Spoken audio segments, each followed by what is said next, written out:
Welcome to Hope is Here. My name is Greg Horn, and we are continuing our conversation with Reggie Smith. If you missed our first two programs, I want to encourage you to go to our website, hopeishere.today, and you can catch up. I do want to give you a quick recap so you can stay with us, kind of give you the Cliff Notes version, as the old saying goes. Don't even know if Cliff Notes are still around. We had those when we were in school, Reggie, but I don't think the high school kids now, you just look everything up online. But Reggie was a very successful business person in Pikeville, Kentucky, did really, really well, and was a board member for the education system with the independent schools in Pikeville for over 10 years. Also had 3 different airplanes that he flew with his brother, so he was a pilot, and did that for fun. Had 3 precious children. They all graduated from high school, was able to give them a car, put them all 3 through college with no debt on their part. So God had done really well, but then tried to make an investment in some property and winded up, as a lot of people found for real estate, sometimes it can be great, sometimes it can be painful. In his case, it was just cost a lot more. And then somebody committed fraud with him on trying to get an extended line of credit. Then because of the pressure of trying to pay that, he made some unwise decisions with some financial investments that he had, that people did, because he had become a financial investment person. So I'm giving you the Cliff Notes version, but go catch those things out. Hope is Here today. Our first 2 programs, only 14 minutes long, and you can catch Reggie's story. Fast forward to today. He has now been on staff at Northeast Christian over 10 years now. He's the director of facilities, but I would almost call it more like a chief of staff position, or basically, if you want to know what's going on at Northeast or need an answer, you can ask Reggie.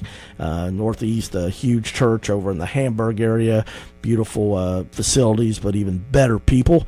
And Reggie, I concluded yesterday that you came to me, you're like, I'm done with this corporate world thing. You were controller for a hotel chain, some guys that owned some hotels, and just, it got kind of ugly and challenging, and you just said, hey, I'm gonna honor God. I'm not gonna be in this situation anymore. And so you came to me, and I was executive pastor Northeast, and unfortunately the only thing we had at that time is we had all those beautiful buildings, but we had to pay for them, so we didn't have much money. But our custodian had called in sick that day, and I just said, brother, I hate to ask you this, I'm embarrassed, but if you want to clean the bathrooms, that would be huge, because this was on Monday, and Sunday, of course, we had been filled with people. And you took off your blazer and rolled up the sleeves on your nice shirt and went to work. And, so many of us sometimes that are listening, and I know I've been guilty of this, we let pride get in the way. God used me. But then when God wants to use you, if it's not quite the way that we think it should be, or maybe we think it's beneath us, we pass on that opportunity. And yet here's a guy that, when you ask somebody to clean the toilets, the commodes, whatever, there's nothing more humbling than that. And I can say that from a guy that my grandfather, my mom's dad, was a custodian for 30 years and was a great man, a man of class, and loved God. And yet here's a guy that had all these things, and yet just said, I want to be a servant to God and my church. And he did that.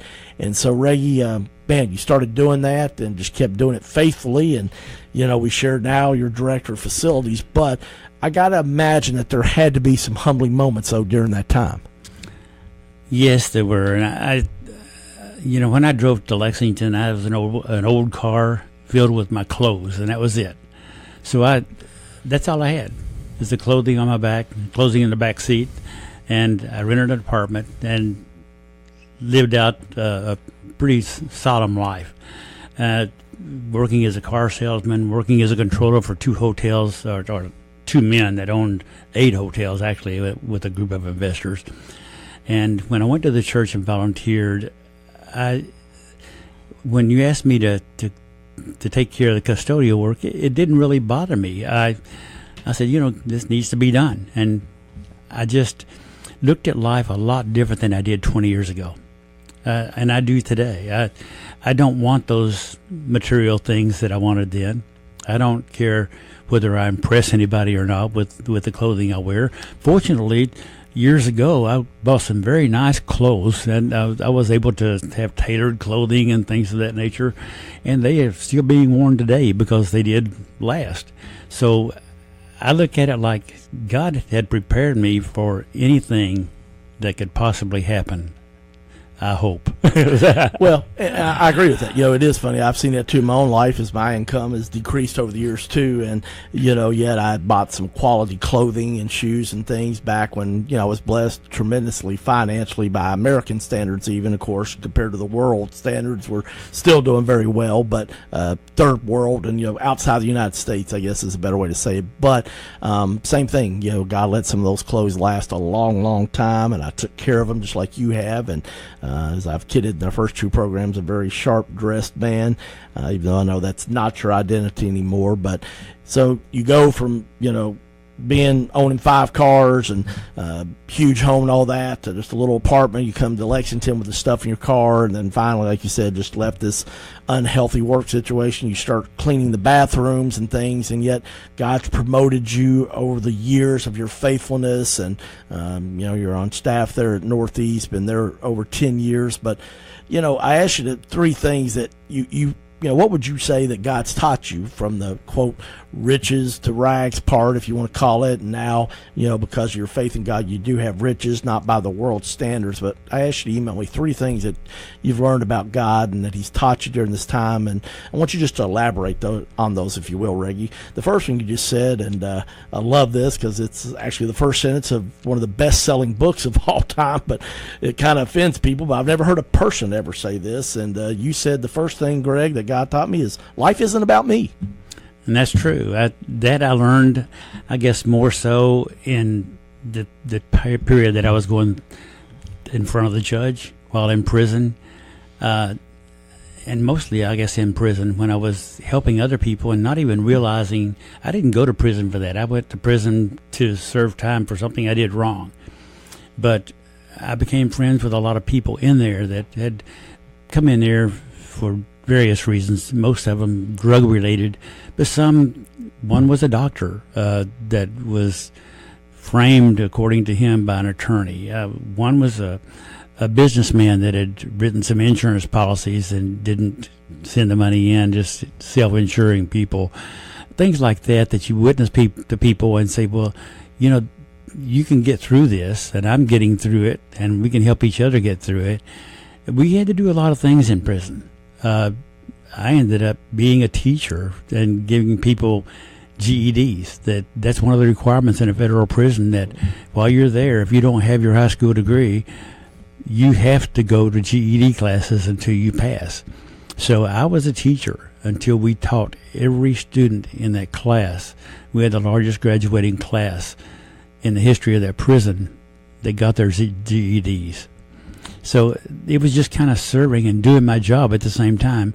But I lost track of the worrisome of having all these things to worry about, and the fine home that I'd lost, the cars that I lost, all the things, material things that don't mean anything to me anymore. The fine cars, it's okay to own a fine car if you can afford it. Absolutely. And I own a fine car right now. It's 10 years old. So that's what I look at. I look at life completely different. It's not about having the newest and the best.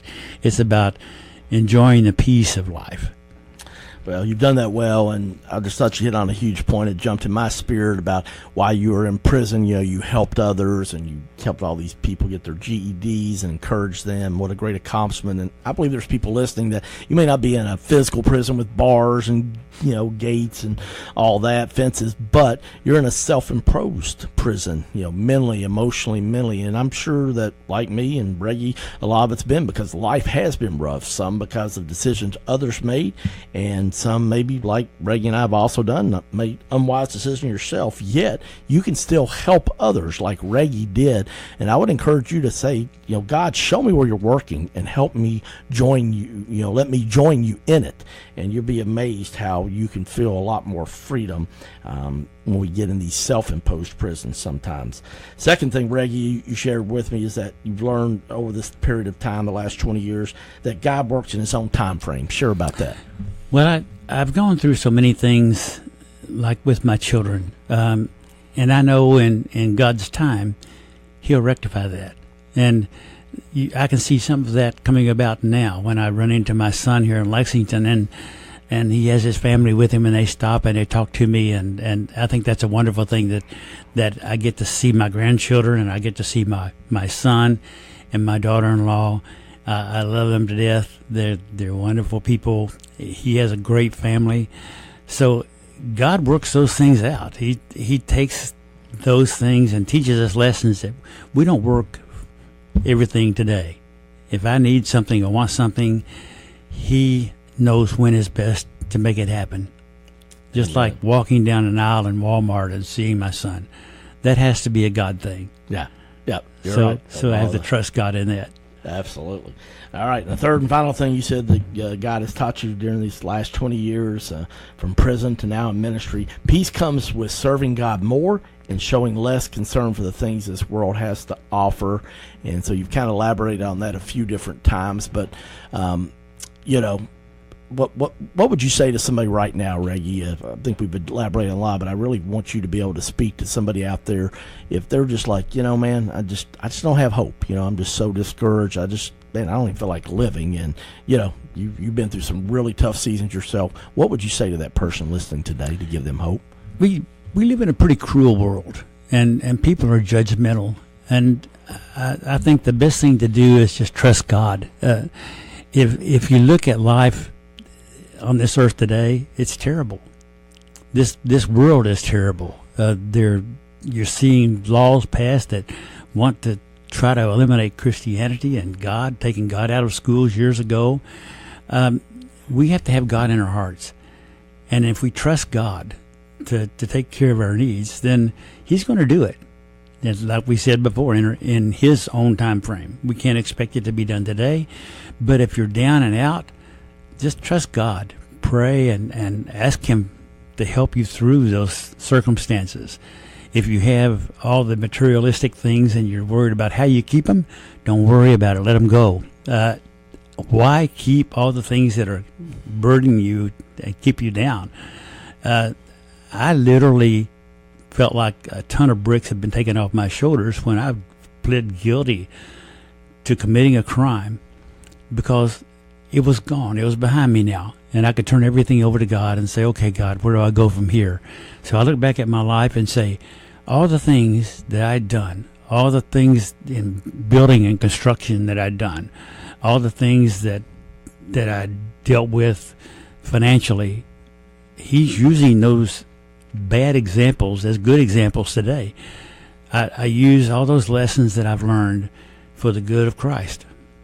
Well, you really do. I mean, you're responsible for over 240,000 square feet, and you do. You have a lot of blueprints and things you have to look at, and building teams and budgets, financial things. So you're right. God's used all of your business acumen today to help build his kingdom. So, Reggie, man, thanks so much for sharing your story the past 3 days. I love you, brother, and I appreciate the wonderful servant leader you are, and more importantly, the great friend you are. Thanks so much, Greg. Happy to be here. All right. Well, that's my man, Reggie Smith. Gosh, if you missed this, so many people can relate to stuff Reggie spoke over the past 3 days. I want to encourage you to go to our website, and you can go to that at hopeishere.today. That's hopeishere.today. You can hear Reggie's other two programs. They're only 14 minutes long. I know you'll be blessed, encouraged by this wonderful servant leader. I'm Greg Horn. We'll see you next time on Hope is Here. Hi, I'm Tay Henderson, Executive Director of Lighthouse Ministries. In addition to serving meals twice a day to our hungry Lexington neighbors, we also provide shoes through our Michael's Feet ministry. In June of 2014, I noticed that many of the people we were serving did not have adequate shoes. If they weren't duct taped together, there were holes in the soles. The day that a man named Michael approached me with Scotch tape holding his shoes together, I knew I had to do something, and Michael's Feet Ministry was born. Now we are blessed to replace over 50 pairs each month thanks to individual donors and donating businesses through WJMM. Please consider being a part of this blessing. Each pair you give replaces a battered pair and helps a battered person know they are loved. Thank you. For more information on Lighthouse Ministries, check out their website at lighthouselex.org or contact them by phone at 859-259-3434.